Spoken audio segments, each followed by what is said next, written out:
Hi, welcome to Hard Reset Info channel, dear viewers. In front of me REALME Q5 Pro device, and now I can show you how to record screen on this phone.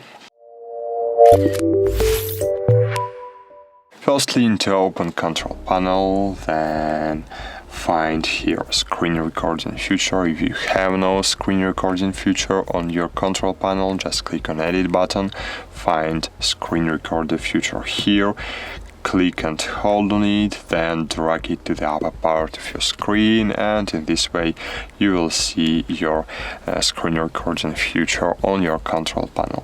Then just click on it, click continue, agree while using the app, allow, and here you will see settings button. By clicking on it, you can you can set microphone mode, so you can record only phone sounds, or you can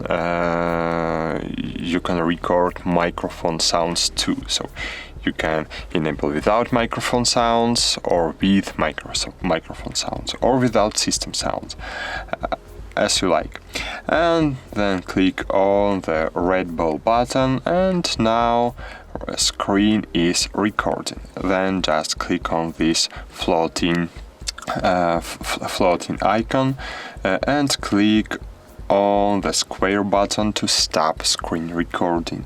Then you will see your screen recording on your gallery. That's it.